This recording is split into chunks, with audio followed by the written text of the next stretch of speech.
I am Dracula. I bid you welcome. It's alive! Listen to them. Children of the night. What music they make. Google gobble, Google gobble.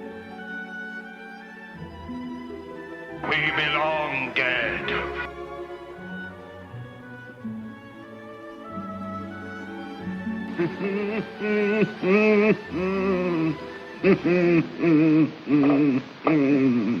Have a potato. Welcome to this episode of The Good, The Bad and The Universe, where your host Mark and Sam. Here we are, coming towards the end of this particular run, and we are in 2004 with Van Helsing. Hi Sam. Hey. Okay, Van Helsing, what do you think? What was your general overall impression? I liked it. It was a fairly sort of simple action film, but it was, action, it was enjoyable. Yeah. And all the monsters were pretty good in it. I mean, this was a Universal film, I believe, and they were certainly using the Universal legacy. I mean, the main monsters being Frankenstein monster. It was Frankenstein, Wolfman, and Dracula. Yeah, and the Brides of Dracula were quite significant in this as well, actually. Isn't that more a Hammer thing, though? That is more a Hammer thing, but there are the brides in Lugosi's Dracula too. Yeah. So they just don't do much. They just don't feature much. But yeah, you're right. That's more of sort of Hammer legacy. It directed and written by Stephen Sommers, who did The Mummy and The Mummy Returns, was it? Yeah, I think they were pretty good as well. It was kind of same sort of vibe. I even liked the third one. This wasn't a horror film. This was an action film, in essence. They had horror tropes, but it was essentially an action film. Now, in this one, Van Helsing's working for the Vatican. He's like a working Joe kind of thing. He doesn't really. He's a monster hunter, really. Yeah, he doesn't really want to do what he's doing, but that's what he's born to do. It kind of thing is the implication. Yeah, he doesn't exactly have a background. He just sort of showed up on the Vatican's, in the steps of the Vatican. And I think in the novelization they talk about big scars on his back or something like that, like he'd been whipped or something. Right. We also see it starts with him facing off against Dr. Jekyll, Mr. Hyde. Sorry, Mr. Hyde, who's a creepy kind of dude. Yeah, he's been murdering people in London and in Paris. He comes across like a dead woman. So yeah, that's true.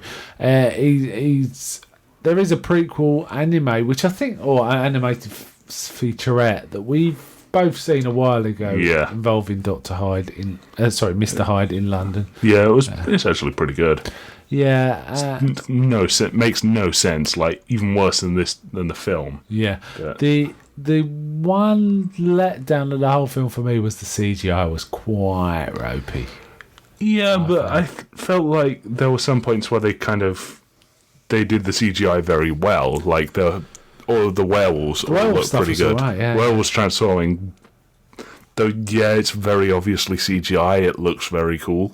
Yeah, it kind of. Yeah, bits of it worked. I mean, it suffered from mid-2000s CGI. Yeah, really. It's only really a few films got away with CGI at that time, and in an impressive way, such as Lord of the Rings, I think. Yeah. Whereas everywhere else was kind of suffering. I think Weta were just so far ahead of the game at that point. It was making everyone else look quite bad. Really. Yeah. Now, this isn't the first time you've seen it, nor me. Nope.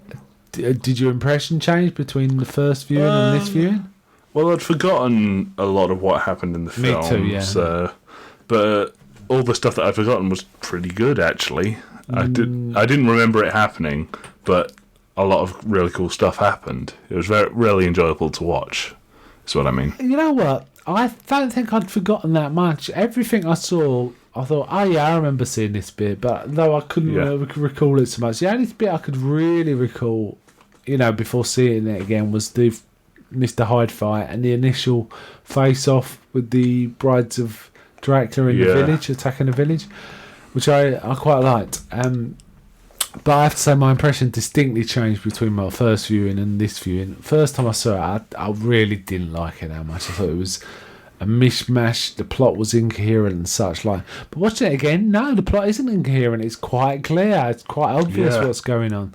Why Dracula is frightened of werewolves is not that well explained, but that's just the movie. It's one of those. Oh, he just is. Yeah. So. But I kind of like Richard Roxburgh's Dracula. I thought it was quite good. He was kind of. He was a bit more. What's his name? Gary Oldman? Yeah. It was more like Gary Oldman's Dracula than Lugosi's. I would have preferred if he was a bit more Lugosi's, but he was okay. Yeah. And in fact, a lot of his mannerisms reminded me of Gary Oldman in other films, not just Dracula. Yeah. For example, some of his actions reminded me of the Fifth Element. Fifth Element, and also Leon, when he was in Leon, the police chief in Leon, where he was going, everyone, who are we going to get? Everyone. Dracula was a bit shouty at that point in that, and I kind of thought the use of the brides was kind of cool. Yeah, the vampires were in this were a bit more active than Lugosi, or I haven't really seen Hammer. The Hammer ones are striking looking, but they don't. They don't turn into giant bat monsters and go around tearing up villages. I mean, the Brides of Dracula are kind of become their own thing. For example, in the more recent film Lesbian Vampire Killers, there's definitely a Brides of Dracula vibe with those vampires. Yeah. Very, very striking, beautiful women who've got lots of mascara makeup on, and red lip, bright lipstick, looking kind of sexy, but they're going to kill you. Yeah. Basically. And these were kind of. I mean, these ones seem to be playing with their food as such. If you know what I mean. They're like swooping down, picking people up, they're and just laughing and lots fun. of like Wicked Witch of the West style cackling. Yeah, definitely. Yeah. And the whole goofy... I mean, we're getting into spoilers, but this is 10 years old. The whole goofy baby vampires were definitely blue monkeys. Yeah. We've made that joke. Monkeys. There's a bit where David Wenham's character looks out a window and there's just hordes of these tiny vampire monsters flying about. And I think we both just started going... It's a bit like that. And I was saying, what a world. And all this. I actually coming to David Wenham as Carl, the sort of friar sidekick. Yeah. I really like David Wenham in stuff. Yeah, he was pretty funny in this, and I do like him in Lord of the Rings. That's the only two things I think. Well, he was also in 300. Yeah, as the guy that left, with the bandage, the Ponzi Bear bandage around his face. Yeah, who had to leave the fight because Leonidas wanted him to tell the story. Yeah, to inspire other Spartans. He was in that too. He hasn't been much else I can remember though, but I think he's really good. He was in the Crocodile Hunter film, for whatever that's worth. I don't remember him in that, and I remember that film. Okay. I really like him in this. It was kind of a bit of a Q character. Yeah, he provided all of Van Helsing's spinning buzzsaw stuff and goofy stuff like that. To me, Van Helsing's design looked very Solomon Kane. Wasn't that after this? Well, Solomon Kane as a character has been around a long time. Okay. But it kind of, Solomon, you're right. I think Solomon Kane was 2008, 9, something like that. So it was a few years after this. Yeah. But when you see the artwork for that's Robert E. Howard sort of thing. So yeah, it looked very much like this version of Van Helsing. Was this a flop? I don't actually know. I know it was a critical biggest, kind of failure, wasn't it? Biggest blockbuster of 2004. I'm surprised there wasn't a sequel then, really. I think critics slaughtered it. So yeah, it was fun. I liked the whole bit at the beginning, black and white. Yeah, that was kind of cool. I thought Igor was kind of fun too. He was really relishing his part. Yeah, he says, "Why are you torturing? He was torturing. Why are you torturing the werewolf? It's what I do. What I do." That's some good lines there. He even sort of talked like Lugosi did in he did a bit Son of Frankenstein, and there was another odd character that didn't actually. He was kind of fun, but he didn't hang around long. But I couldn't quite work out if he was a good or bad guy. The guy with the top hat, it was the grave digger. He's called Top Hat in the credits. Wow. he was kind of fun, but I couldn't. He was quite work him goofy out. and he like messed about with Van Helsing, and I think he tried to kill him just to like appease the brides, I guess. Yeah. So It was, I mean, they were kind of, the villagers were like, leave the vampires alone. They only take 1 or 2 people a month. yeah, You know, if we don't mess with them, they won't mess with us. Kate Beckinsale was pretty decent as Anna as well, the sort of female Yeah. thing. They kind of had a bit of a forced love interest. yeah, that going was on in weird. this. But it was fun. It was fun. They had a few scenes that reminded me a bit of Underworld, the other thing she was in. She was in Underworld the year before this. Yeah, But that's directed by and the year Len after, Wiseman. and the Who's year her after husband? that, and Say again? and the year after. and Yeah, the there's year been after lots of that, and- Underworlds. I kind of like the first one. I'm not sure I've seen any of it. I think I've seen the second one too. I should probably see Kind of these. fun. It was kind of fun. It's in the same vein as I always put it in the same class as Resident Evil kind of movies. You know, husband and wife. Husband directing, a wife acting Yeah. in a sort of low budget action franchise. It's Yeah, that kind of thing. It's decent. I think this was pretty good, but way better than I remember. I was not looking forward to seeing this one again. I thought, oh man, I thought I'll give it a go. yeah, But actually, it was way more coherent than I remembered it. Yeah, it's over long. I will say, I think yeah. it's a bit too It's long. 2 hours where it could have easily cut out that extra hour, but But give you a feel about the film. We were watching it, and I was waiting for a break in the action to go get some stuff for a couple of minutes, and I had to wait 25 minutes because it's like non-stop action in quite a it's lot of action places. sequences, but they don't really Stop. further the plot. No, yeah, and they don't stop. They So just it's like- go on and merge into each other. So it's like they have a big fight in a hall, and then they have a horse chase, and then they immediately move on to like attacking the Dracula's castle, and then they Yeah. have all the different fights in there. The plot is quite bare, and it really is probably more like a 90-minute film, but they just keep rolling through the action. Yeah. And it's fine, you know, it's fun. Yeah, If you're in the mood for that kind of thing, it's perfect, in fact, I'd say. yeah. Again, I'll say I think Richard Roxburgh did a good job as All the Dracula, monsters were, all the acted monsters were pretty good. I mean, the werewolves were just big CGI things, but Frankenstein's monster and Dracula were really fun to watch. so. Frankenstein Monster was very good. The guy that did that really... He taught like an opera singer.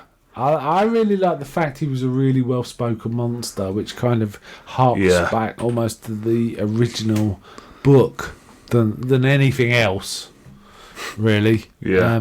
So that was kind of fun. I'm trying to think. Yeah, the whole sequence at the beginning, that with Frankenstein's laboratory looked again like the props from. Yeah, and they even had the monster run out to a windmill. Like Yes, in the yeah, it's original. kinda So- cool. and And it it- collapsed from fire. So. And that look kind of reminded me a little of 300. And I think this was made before 300. That Yeah. almost cartoonish look, the black and white thing. It's kind of. I mean, Hugh Jackman was fine as Van Helsing. Yeah. There was also a subplot that I never really understood, got to the bottom of, where Dracula was saying, calling him Gabriel. There was a suggestion maybe they were blood brothers or. I think the Friends? implication was that Van Helsing is an angel. Right, 'Cause yeah, they- because it's called Gabriel. He called him Gabriel, and I think like offhandedly, what's his name? Dracula? No, not Dracula. The David Wenham's character. Carl. Carl, yeah.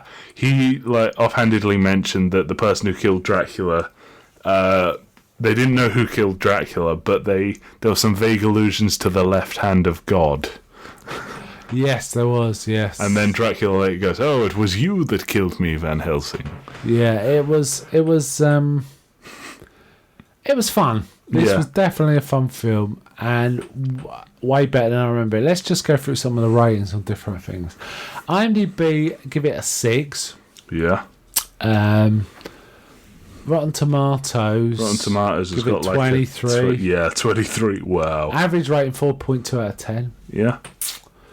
Audience scores 57, so that's kind of closer to IMDb. Metacritic got 35%. Sorry. Bizarrely, in Empire Online, it's featured in the 50 worst movies ever as number 41. Wow. Which seems bizarre to I think me. people need to rewatch this just to... I think if someone says this is one of the worst films I've ever seen, or they've not it's in my seen top enough 50, films. they should be forced to watch some terrible, boring films. And I don't mean, there's boring. I think the worst films are the boring films, not the badly made. There's often something really interesting happening in even bad films. Some ideas. It's the boring films that are the worst films. You know what I mean? It's not necessarily the most inept ones.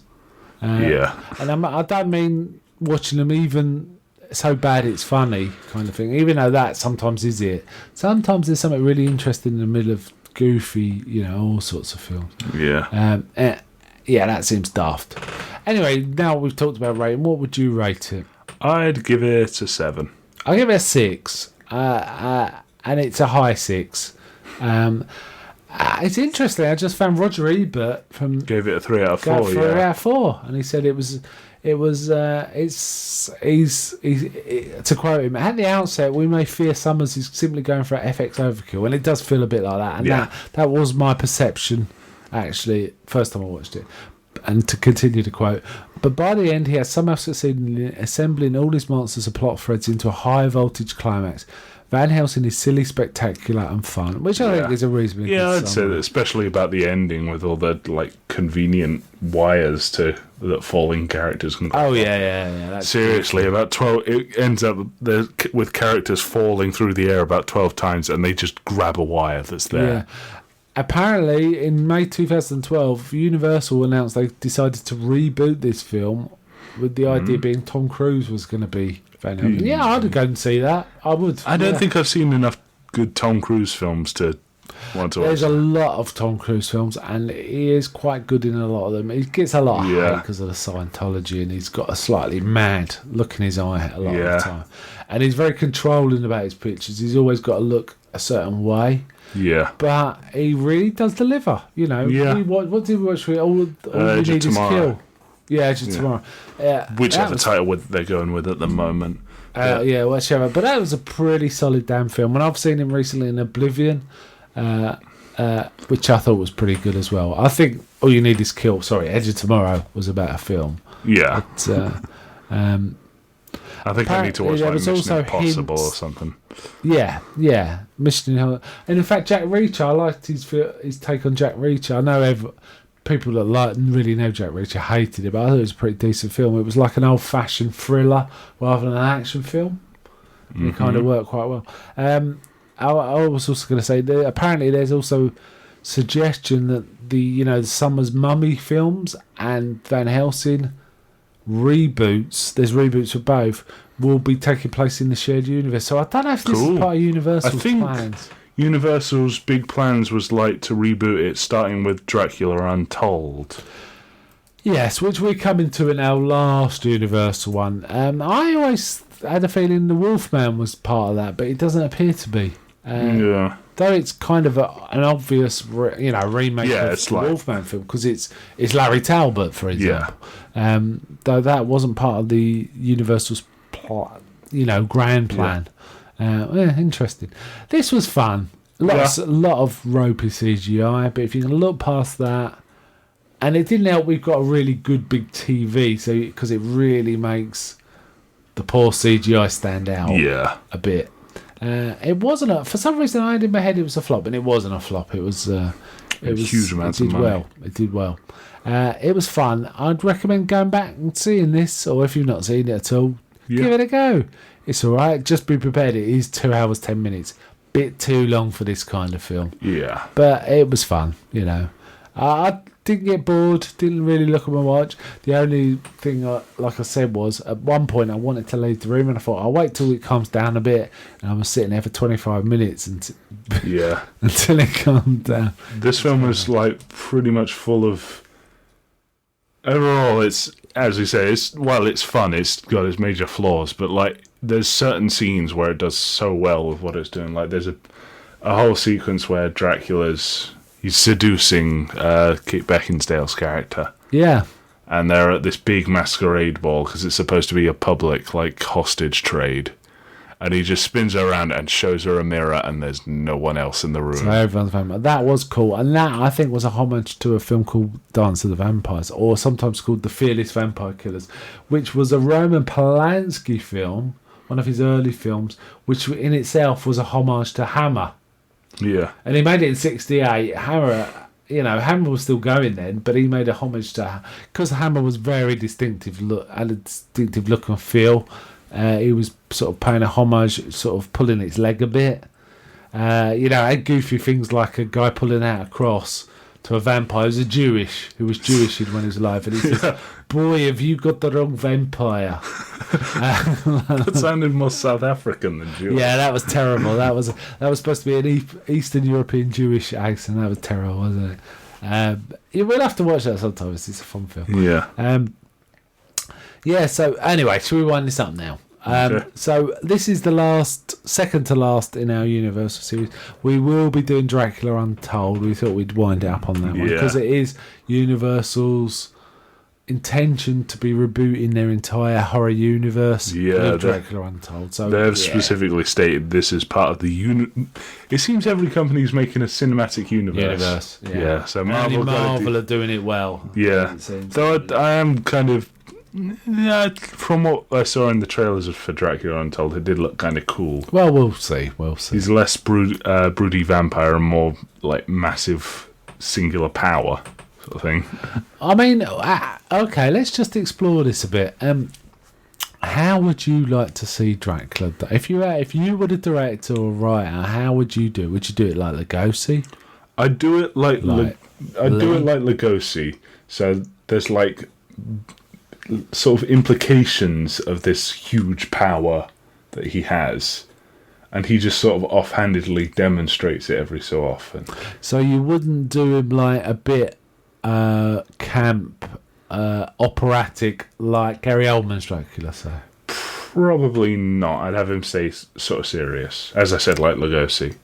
Who would you cast? I don't know, actually. I'd probably Tom Hardy's too muscular. Yeah, he's way too big. Fassbender? He'd be a good, this sounds almost cruel. Might be a good Frankenstein's monster. He would be. Because he's very literate. Yeah. He's well worded. And a literate and Frankenstein. he's huge. Yeah. What about Michael Fassbender? Yeah, he could be good. He'd be quite him good or James McAvoy could be good. Possibly. Yeah, I find McAvoy's a little weedy for that kind of thing. Though he is a great actor. Yeah. He is a great actor. I'll have to give that some thought. Fassbender could put himself into any shape as soon as he needed it. So, as does Hardy. Hardy does that all the time. I think a younger man would be interesting rather than someone like Christian Bale. Remember we watched Abraham Lincoln Vampire Hunter? Yeah. There was like a sort of mentor vampire in that. Dominic Cooper. Yes. He was pretty good in that, and I thought he... Isn't he in Dracula Untold, or am I dreaming? No, that's Luke Evans.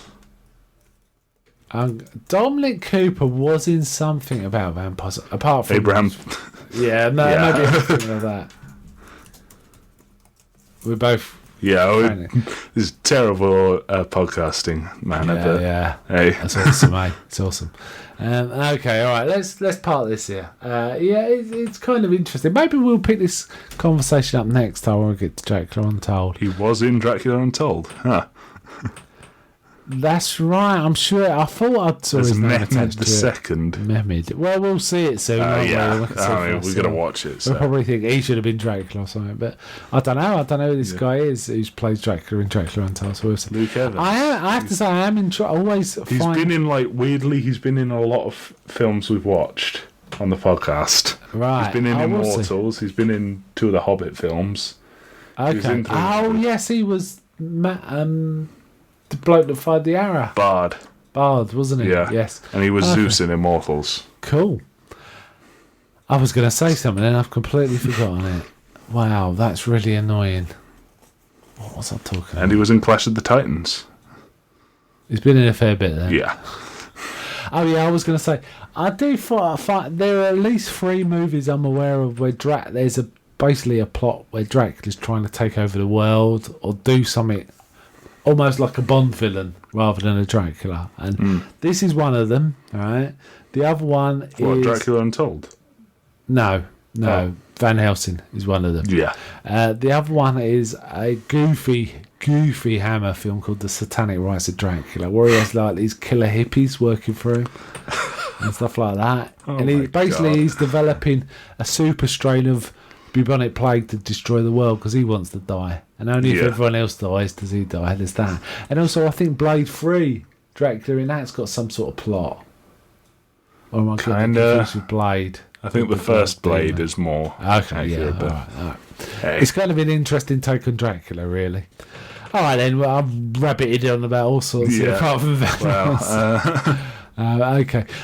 So next time, Dracula Untold. Bye from me. Bye.